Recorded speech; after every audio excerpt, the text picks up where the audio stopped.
So today I went to income tax office, and from there I went to the center where I submitted my assignment papers, which were to be submitted by 30th of September 2023, and it had to be submitted in the permissible date. If I had submitted the papers after 30th of September 2023, I would have to pay some fine. Penalty would have been imposed on me. But I did not want this to happen, so I went today. I went in the evening along with my father, he was with me, and there I met a man by the name of Sudhir. He was a trash talking man because I had been there by the recommendation of the professor in charge of the college. He is a very good friend of my father and he knows me as well because this year in the January month I had been to the college to take my law examination and he was guarding there. So that's how we met. And he recommended me to go to meet Mr. Sudhir, who was taking care all the activities related to the submission of the assignments by the students, because IGNU does not hold any kind of regular classes. It is on the students to do the study work, and on the date of examination they have to come and take the examination. So that's how the system works. This is called distance mode learning system, and this also saves time. That's why I have opted for it, and I believe that it is good for those who don't want to attend regular classes, because regular classes consume time and it also consumes money. Resources are spent. So in order to dodge that, I did this. So I went there and he asked me that, are you the person who have come from the recommendation of the professor in charge? I said, yes, it's me. And then he started criticizing me, but I did not take it on myself because I did not want to get into any kind of heated argument. And I said that, look, sir, you are the guardian, you have the right to say anything that you wish to speak. And I knew that he was trying to insult me, humiliate me, but I did not say a word because he was the one who had to do this. And I understood that his words are not going to hurt me or defame me, and he is nobody. If I have talked to the head of the institution, who is he to point out that what I am? He was a bit critical to me, but it did not matter and it doesn't matter at all. If I have to go again, I will go again by the way of recommendation. And I said to him, if I have the chance, why would I not use it? What is wrong in that? If you have tomorrow a chance to do something, you will definitely use that. You will definitely try to explore that area. So I did it. And sir, professor in charge, Mr. Samuel Singh, he is a professor of philosophy and he is also the general secretary of Philosophy Guild of Bihar. And he is a nice person. He is very accommodative and he respects, and he gives respects to us because we extend respect to him. So this is a give and take kind of a situation. So I went there and I realized, because the kind of treatment that he gave was immense. It was unacceptable. Unexpectable in the sense that I had not expected, and I was not expecting anything of such kind, because generally in Bihar these things don't happen. The kind of behavior that Mr. Sudhir showed was questionable and it was unacceptable. I did not tell this to professor in charge because I did not want to create any kind of controversy. And I knew that if the work has been done, why to take it to another level? Why to extend the argument to a point where it would end up having a fight or a kind of tussle. So I ignored it, I neglected.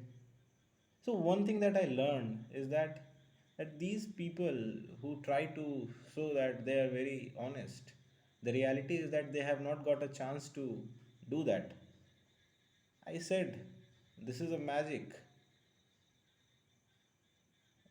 If I am privileged, why would I not use that privilege? Even MPs, MLAs, officers do that. And this kind of privilege I have got not because of any post. It has got I have got it because of my behavior. I understand how things work out, how things are done. And maybe it does not work for you because the problem is that you don't know how to behave. First thing is that you have not learned what are the manners or what are the etiquettes that are needed to be learned, and he does not know, and that's why he is a failure in that. I did not say, because I understood the kind of language he was using and the kind of gesture he was presenting. From that only I got to know that what kind of mindset he has. But that's not a matter for me. What I'm trying to tell is that experience comes when you go out and interact with people. You realize that people are critical to you not because they want to be critical, they are critical because they are jealous. Jealousy is a very big problem in this world, and this had been in the ancient time, this had been in medieval time, this had been in 18th century. It's a universal phenomenon, what I believe and what I have understood and what I have got to know about it from all of my experience that I have been through. So from there I went to income tax, and one thing that I got to know about income tax, that there are two offices of income tax department in Patna. One is at Birchand Patel Path and one is at Boring Road. It is not Boring Road. It is near to Boring Road, which is a different road, which is called Fraser Road, which connects the railway junction to the Gandhi Maidan. It lies in between these 2 points. So I parked my bike and along with my father I went up, because there was a petition filed before the income tax department that the reimbursement of extra amount had not been done. So, in relation to that, we went there to inquire about, and it was at fifth floor. We reached there and we started looking for a man by the name of Bhusan, Manish Bhusan, who is ITO, income tax officer, and the kind of situation that was there when I reached there was a little bit fuzzy, because there was the office of income tax commissioner joint, and there was joint commissioner appeal, IRS officers. They all were there, and they were roaming like as if they are normal folks, and the group B officers had their office beside the IRS officers. So it was congested. There was nothing as such attractive about it.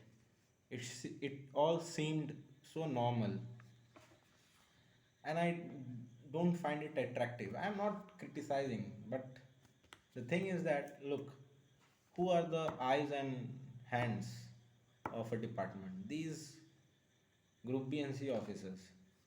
Group A officers, they do work. I am not saying that they do not work, but it's like a hype, overemphasized, over exaggerated kind of a thing. So I understood, and I went inside in the room, and I interacted with the ITO officer, and he was showing all the files which were related to the reimbursement, and he said that your matter will take some time, maybe 1 or 2 months, but this will be done, and it would be over by this year, because it is related to some amount, and amount is heavy, that I will not mention, but amount is heavy. So in relation to that, we went, and I also, while my father was engaged in talking to the ITO officer, I was looking around the office, and I was observing, witnessing everything that was going on in the office. I also looked, I peeped inside the chamber of the Joint Commissioner of Income Tax Appeal, and I saw that there was hardly 1 or 2% talking to them, and it all seemed as if, you know, what I saw was that, what I found out actually was, it was not too attractive. But by the virtue of being a government servant and officer of union government, people respect you. But I did not find it anything unusual or something extraordinary about it. The space was limited, and things were kept on one over another. So from that, I understood that the kind of place that has been allotted to these people for working, for conducting the affairs of the government, is not adequate. I think government needs to spend money on that as well. But I don't know, because these offices are at the prime location of a city, so already they are paying too much for that. I am damn sure that for that space, the government might have been paying more than 3 or 4 lakh rupees for the whole space, and along with that, there are other expenses which are to be spent every month, and the government always cares about that. So from there, we went to a medical shop. I bought a medicine for myself. Then I went to a book shop where I bought some books related to Indian philosophy, because my father reads these magazines on philosophy. So it was near to the railway station, and I had been driving the bike. So I drove along with my father, then I went to Treasury office, which has newly been opened in Kadam Kuwa, which is a very famous place, and the place where the remnants of Asoka's wooden palace have been found. My brother has been there. He will tell you more about it, because I have passed by from that place, but I have never been inside to it. But I wish to go one day, because being a history student, it always attracts me. It always excites me. So I want to go, and I'm looking forward to it, because this will be a unique experience for me, because what makes a man stronger is experience. And if somebody if somebody will ask me which one is the greatest teacher, then I will say experiences are the greatest teacher. Every time they come with a new lesson, and in a very different way they teach, and nobody can teach you something which has not been experienced by you. So being the observer, we get to learn a lot, and I believe that everyone should definitely try to experience things which they have not experienced. So there also we went to for the submission of the life certificate, in order to continuation of the pension, because it's a very important matter. We went there, we went to the pension department, and there was a man who was operating the computer. We went inside, my father showed the certificate to the person concerned, and he brought out a application form, and he wrote something. I did not look at it. I did not see what was he writing. Then he told us to go to the near to the end of the floor and to meet a man named Chandramohan Singh. He was the accountant, and it was fully air conditioned. The room was well furnished. There were some chairs. So we went inside and we presented the paper, and he signed and he said that, sir, the work has been done, you can go now. So one thing, why am I mentioning this, and why I am telling this, because for the first time I went to two offices. One was of Bihar government, one was of Union government. That is the government of India, which is now government of Bharat. So nobody asks for any kind of bribe, which is very common. That people often, complain that they are asked bribe. So no bribe was asked from us, and we never intend to pass on such amount of money as bribe. This is an illegal act, and it should not be promoted at all. But sometimes things turn out in such a way that you cannot avoid it. But that's a different thing, and that's something can't be avoided, I think.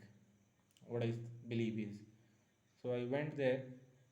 For the first time, everything went smoothly. The police was cooperative.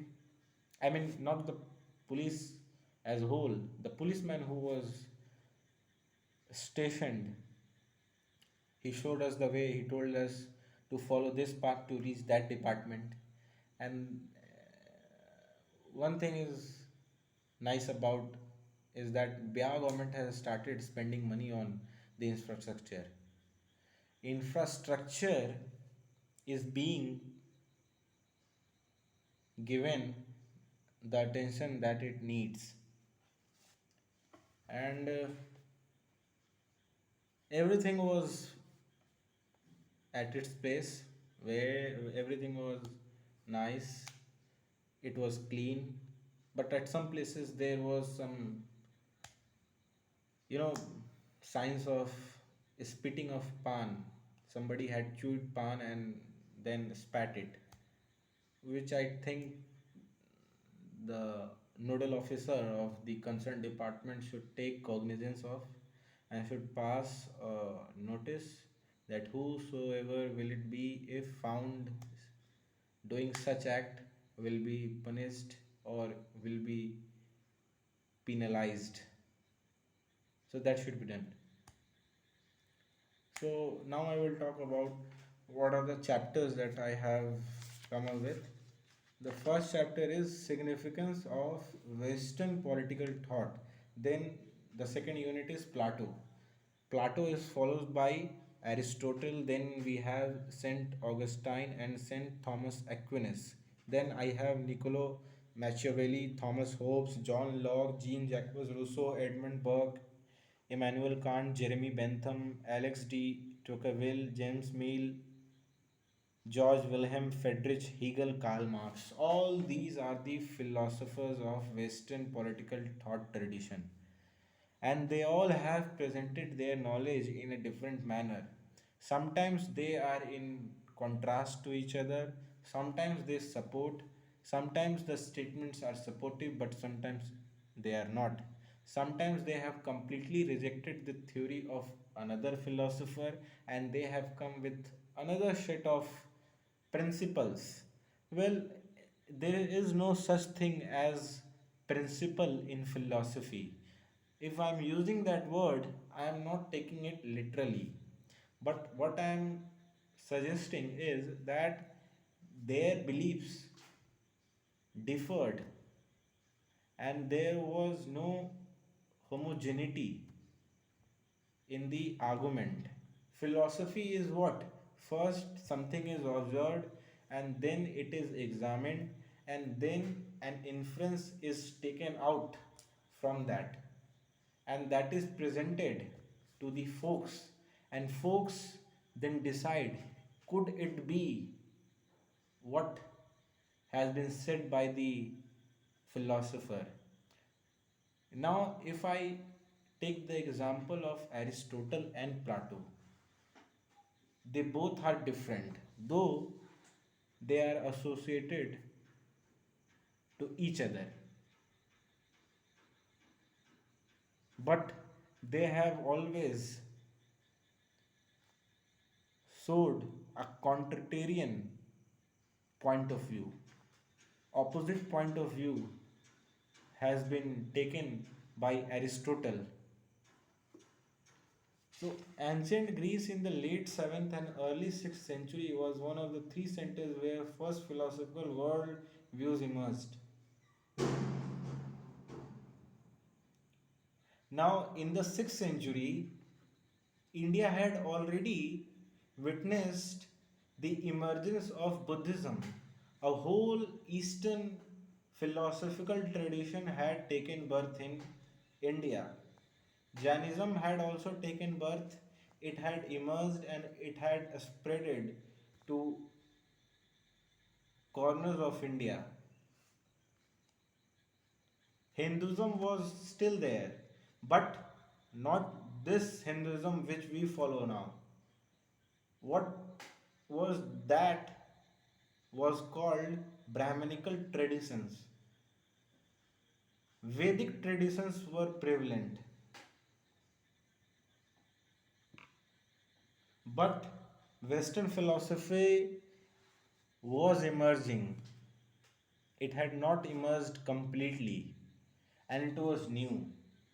But because the contact between these two traditions was very low, and if I am asked and if I ask that what is that which connects two philosophies together, then I will say it is the trade and commerce. Mauryan Empire, the Silk trade route, these all helped in the meeting of the two philosophies and giving birth to a new philosophy. They both shared the ideas which were not present. They both got to learn something which they did not know. But it is said that Eastern philosophy is more strong because Eastern philosophy is related to spiritualism. Spirituality is always taken into account when we talk about philosophy. What is the self? Who is the observer and who is being observed? And what is the purpose of this observer? Am I experiencing all these things? Is it the body or is it the Atman or is it the ultimate fragmentation of the bigger self, the eternal truth? Who is the observer? And can we split the personality into two, the body and the soul? If the soul is intangible, then how can we look at it? Because there is no scope of materialism in this, because the soul cannot be touched. What Eastern philosophy says is this, that our ultimate aim is to know this self which resides inside us. But the Western philosophy talks about morality, and upholding that morality is the biggest virtue. And that's why the statement goes in Western philosophical tradition, an unexamined life is not worth living. Why? Because this statement suggests about the examination of the character, because our beliefs do change, they keep on changing. And that is why Aristotle is saying that we must examine what kind of life we have been pursuing and on what basis we have formed all these beliefs. What is the foundation of that belief? Can that belief be challenged or not? Do you have the guts to challenge or not? Do you have the potential to look into your life and to be objective rather than being objective, rather than being subjective? When we are subjective, we cannot reach onto a impartial inference. And when Aristotle says this, he means something else. Literally, it is not related to habits, it is related to the examination of the inner self which resides inside us. But the Western political thought doesn't recognize this soul. I am not talking about Christianity because Christianity was not in existence back then. Jesus had not born at that point. We are talking about pre events, not post birth of Jesus. Because Christianity changed the Western philosophical tradition. A lot of things were introduced, but these philosophers, one or two who were living before the birth of Jesus, had presented an objective view. Though it cannot be said that they were completely objective, that is subject to correction and subject to objection. It could be a matter of debate. Once I was discussing these topics with my brother, and he gave a very vague answer. And I further inquired and I further asked and I extended that argument to a point where he said that this notion of objectivity will be challenged after a point. Because when in Eastern tradition it is said that we need to inquire inside us, what is one thing that needs to be understood is this, that can that self be examined without having this material body, and how this notion of this concept of inner examination and inner engineering come into being. Is the body necessary, or what is said that the renunciation of life or the dispassion is necessary for the liberation of a soul? But how can we reach on to that conclusion that there is a soul without having this body? This is a debatable topic, and I have asked this question from my brother, and he gave a very vague answer. And I asked him that you please reach on to a solid and concrete conclusion. I am not talking about any inference. And I understand that this is a very difficult question. A difficult question will be answered in a very difficult or a vague way of explanation.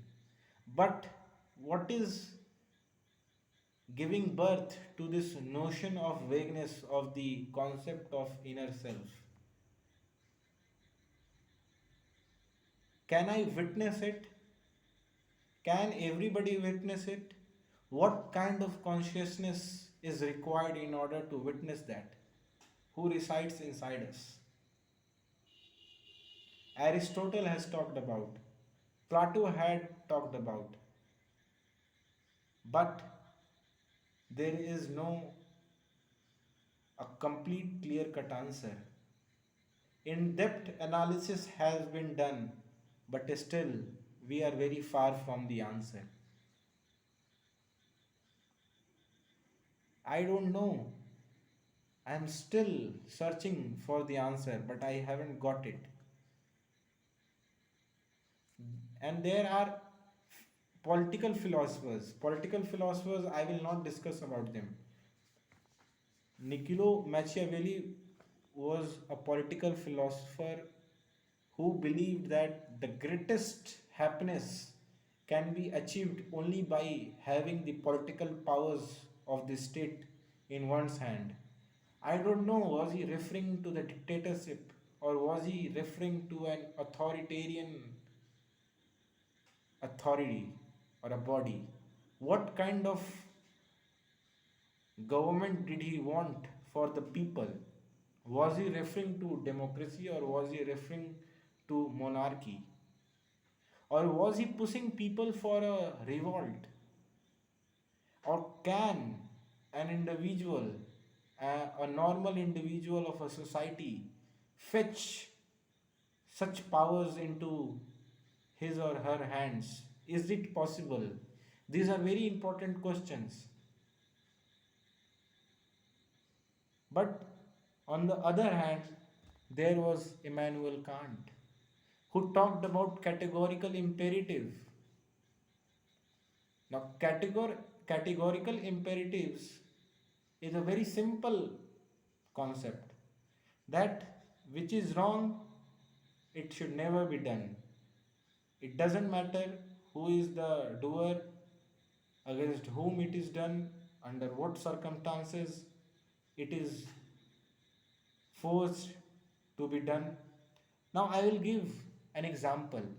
How will you understand this?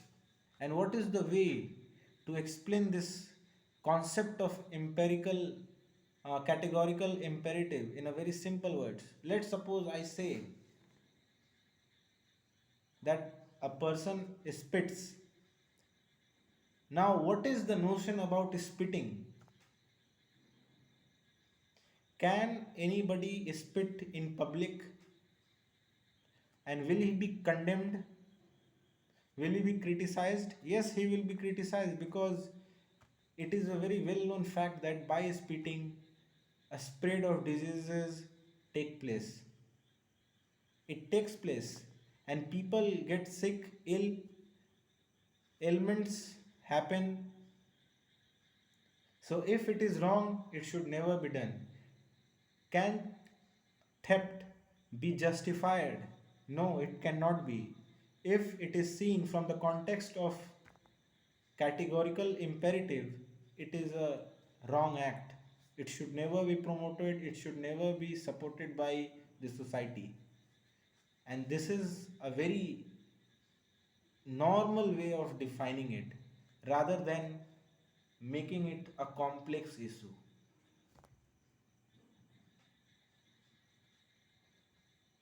Then there is J.S. Mill who talks about the social contract theory, that who is governed and who governs. There is a contract unwritten. That's how it gives birth to the study of political science. Sociology comes into picture. Now I will go to the page number 127 and I will read what is given there. Now, Kant's transcendental idealism is idealistic in that it is ideas constituted ideal oriented rather than realist, and critical reconstructive rather than traditionalist. These features of his thoughts are reflected in the titles of many of his books. Ideas towards a universal history from a cosmopolitan point of view. Now, this is a very difficult topic to be discussed because history from a cosmopolitan point of view. First, we need to understand what this word means, what is the meaning of cosmopolitan. And why is he talking about the history? Who is looking at history from which side? Then he talks about the formulation of the categorical, which I just now discussed, that a priori formal normative idea of the freedom, autonomy, and equality of all moral agents. Kant argues is the categorical imperative of pure practical reason, which is, he maintains, can and should be used to assess or test the morality of our maxims of action. Universal law formulation is made from the standpoint of the moral agents. Universal. Now, why universal has been mentioned here? Because if I say that spitting is wrong on the road, it is wrong on every place on the earth. It is wrong in India, it is wrong in Pakistan, it is wrong in America, it is wrong in any country, or it doesn't matter.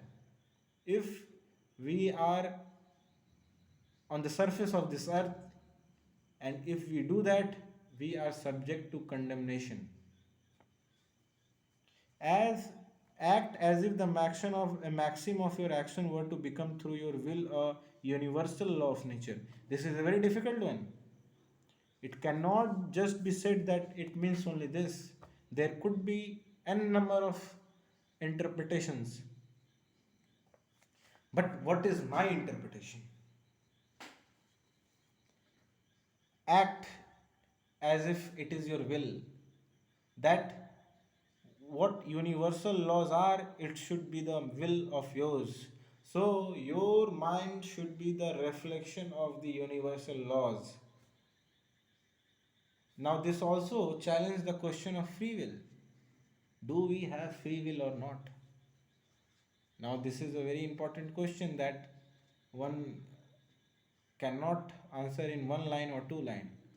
It needs study. Experiments need to be done. And what is categorical?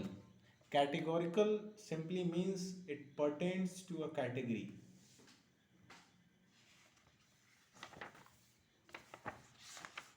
You know, I have always been a great fan of Immanuel Kant.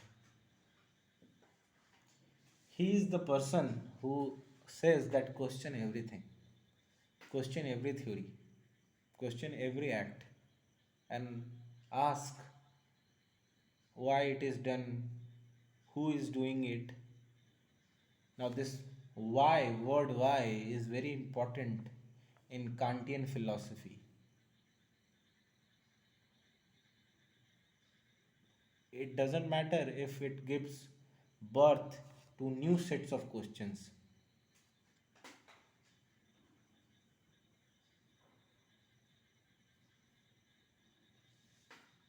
Now, I'll read, I'll understand, I will look into it. That what are the most popular questions in history? I am talking about Indian history. Who was Akbar? Akbar was a ruler. He was born in 1542. But these are merely facts, and history is not about facts. History is about analysis. How analysis can bring out a constructive inference that the acts which were done by the king, were they justifiable, were they could they be justified or not. Now I was looking into the proceedings of Calcutta High Court, and it was related to the raids that were conducted by the ED on Abhishek Banerjee, who is related to Mamta Banerjee. He is related, he has some family connections. So the judge was asking that why the investigation agencies are not conducting the investigation in the proper manner. Now that could also be asked that why did a king did such kind of things which they should have not done. Now I'm connecting a modern thing with something which has passed long time ago.